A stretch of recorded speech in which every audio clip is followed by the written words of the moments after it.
Hey, what's up everybody? It's StarAllianceMan here. And today I have a new model airport update. This one will be in the mid-2000s. That's kind of the period that this airport is set in. You can see it's one of the older airport diorama mats. I've actually had this one lying around for a few years now. I used to have it with like a major, bigger airport I used to have back in New York, but these days I just use the single runway one. And yeah, it's a little bit cleaner than the Gemini Jets one, so I thought I'd kind of get rid of that one and start using this one. It's a little bit easier to just kind of handle. So yeah, really interesting airport because, you know, this used to be the one with the old terminal set, but now you can see it actually blends in with the new one. I just need to add some touches like runway, like the roads and certain touches like that. But overall, it looks pretty decent. And yeah, just need to do some more stretching out of it. But yeah, just quickly set this up. So the airport, it's basically set in Los Angeles, but somewhere around the California area. You know, it's based off a time period where the airlines such as Northwest, Delta with Song, and the equivalent of United's TED, that kind of period from 2004 to 2008.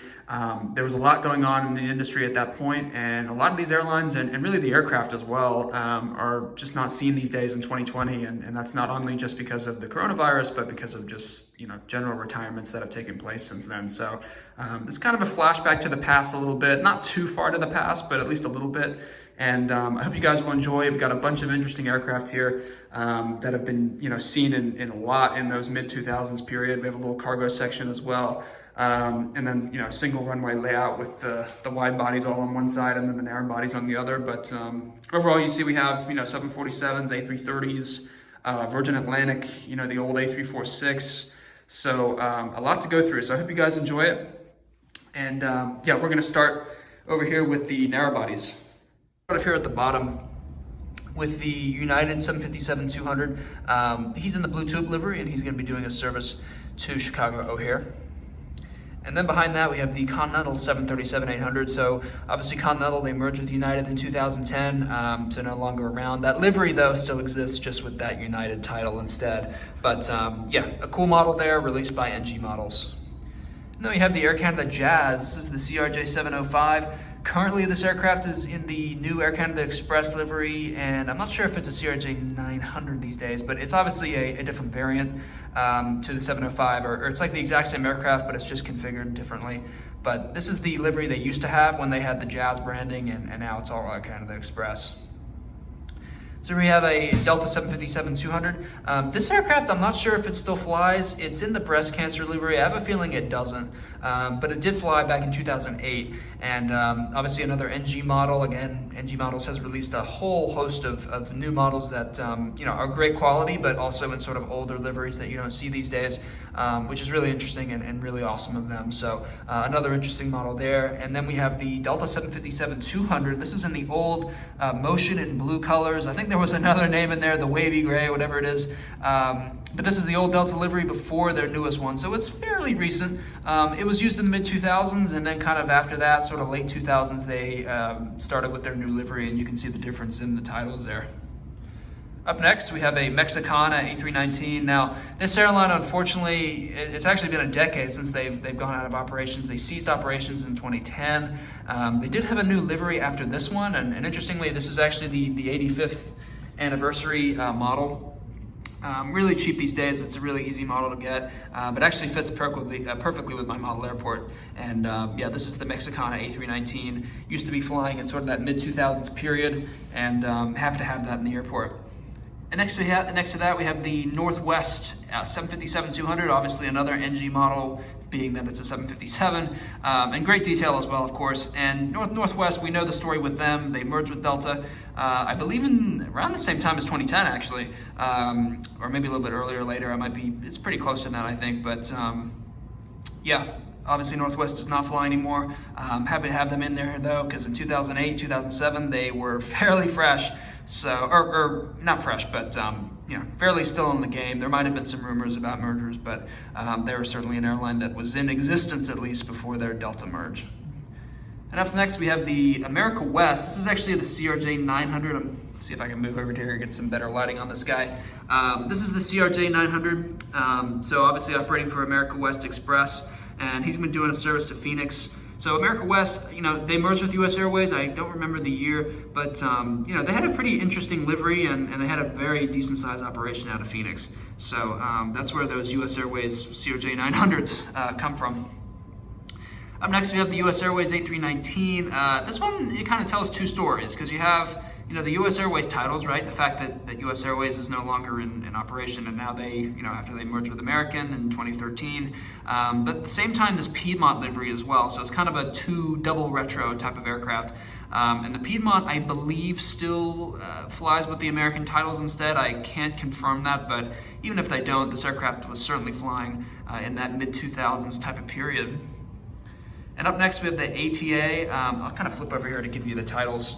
Up next, we have the American Trans Airlines. This is the 757-300. A really interesting aircraft, just because there's not really any 757-300s these days. And American Trans Airlines, obviously, they don't fly anymore. They didn't merge with anybody or anything. I think they had more of a low-cost sort of leisure type of airline, and for that reason, they must have failed. But they had a pretty decent sized operation out of Las Vegas, a few other leisure destinations, but a really cool airline. I actually like their livery a little bit, so really happy to have them in here. And next to that, we have a semi kind of new American 757-200. This is obviously their previous chrome livery before it was repainted, but now that American has retired all their 757s, this aircraft was sort of in the middle of its prime time in the mid-2000s, so very happy to have that in the airport. And up next, we have a China Eastern. This is going to be our first wide body.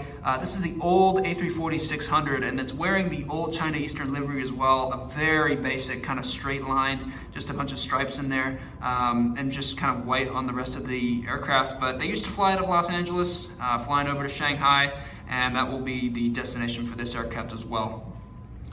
And then just kind of a sneak peek on the cargo side, we have the Herpa cargo buildings there, some other GSE setup, just a few cargo aircraft in there that you would see in the mid-2000s as well. And then moving over here, we have the Sands L1011, an interesting aircraft. I believe it was retired in 2007, although I might have flipped that around with it being delivered. I'm not sure which one. But yeah, this was the Sands L1011, an awesome aircraft, by the way, and it was flying in that sort of mid-2000s period. So really interesting to have, and happy to have that guy as sort of a VIP aircraft. And we'll get to the taxiing guys at the end, but before we do, we'll start off with some more wide bodies. Here we have the British Airways 747. Of course, this aircraft now retired in 2020, but it was expected to go until about 2023. But in the mid-2000s, there was nowhere near retirement. So this guy was sort of in a prime time as well. Lots of years ahead of it, and really happy to have that in the airport. And up next, we have the US Airways A330-300. Obviously, US Airways again, that's just another sort of Charlotte classic aircraft. Really good really a lot of them at Philadelphia as well. Wearing the sort of newer US Airways livery, obviously newer than the black one. And yeah, another awesome model as well. Pretty decent detail from Gemini on this one. I think NG made one as well. But yeah, awesome aircraft to have. And of course, that was before they merged with American. And next to that, we have the Virgin Atlantic. This is the A340-600. Definitely more of a retro aircraft these days, just because it's wearing this old livery. So you can see it doesn't have the new titles or anything like that. This is the original livery they used to have in sort of the early to mid-2000s. So that's why it sort of fits in with the airport, and really, really cool to have that in the airport. Up next, we have the Air Tahiti Nui. This is the A340-300. This is the aircraft they used to have before they had Dreamliners. The livery was still really pretty, honestly. It looks really good, but yeah, they have a new updated version, of course, with the Dreamliner, but this is what they were using before that. Next to that, we have a Northwest. This is the A330-300 of theirs. Again, another interesting livery, just like we said before with the 757. These obviously fly for Delta now. And pretty cool to have a Northwest wide body in here. I was always a fan of watching them in the mid-2000s, so really awesome to have them in the airport. And up next, we have an Aeroflot. This is the A330-200. Was flying in the mid-2000s, continues to fly actually in the same livery, but again, because it was flying in those days, it was way away from retirement. So really just kind of a classic symbolic aircraft. Aeroflot has always been having these and serving the United States particularly with these aircraft. And next to that, we have the EVA Air. This is the 747-400. Again, EVA, I believe this aircraft is retired these days, but back then they actually used to serve the US with 747s, which is pretty unique compared to the 777s they use these days. So a really, really cool, aircraft, and the livery is, it has been updated, I believe, a little bit, but even those days, it was really pretty unique. And up next, we have the Hawaiian. This is the 767-300. They obviously use A330s. They use A321neos these days. But prior to that, they had the old Hawaiian 767-300s. This is in their previous livery as well, and doing a service to Honolulu. And then to round out the terminal, we have a couple Uniteds. One of them is in the Battleship Gray livery, as you can see in the back. The one on the bottom, and then the top one is in the Blue Tulip as well. Just a couple, United wide bodies in there. There was a period of time in the mid-2000s when they launched the new Blue Tulip livery around 2006. They got rid of, they had a bunch that were sort of semi, not painted yet. So you kind of had a mix of both Blue Tulips and Battleship Grays, and that's what you see here as well. So that's pretty much going to wrap up all the aircraft, guys. I'll do these ones taxiing as well. We have a couple of interesting ones like the Song 757-200. This one's really interesting because Song, if you don't remember, Song was kind of a low-cost airline that the legacy airlines tried to compete against with the real low-cost airlines. They were complete flops, and these aircraft, Ted as well, came out of the airline's fleet. So Delta used their own 757s to have these weird services where they'd go to Fort Lauderdale, they'd go to leisure-oriented markets and compete with the low-cost airlines, and ultimately they couldn't survive. So they just went back into the mainline fleet. But for a period of time, 2004, 2005 to about 2008, Song and Ted were flying in markets like LA, Fort Lauderdale, pretty frequently. Now over here we have the breast cancer American Eagle E145. We also have the Southwest Canyon Blue 737-700. And then we have the America West. This is also another US Airways retro. This time it's in the America West livery. And then just departing, we have a United 757-200 just taking off right now. So yeah, no winglets and Blue Tulip on that guy. But that's gonna be wrapping up for the update, guys. I wanna thank you so much for watching. I always enjoy watching your videos as well. And yeah, this airport, it's kind of based in the Southern California region, and a bunch of interesting and diverse aircraft in here that don't fly these days. But obviously they serve a role, and to me they were very historical watching them in the mid-2000s, and really cool to have them in a new airport layout. So thanks so much for watching. I'll see you guys in the next one. Bye.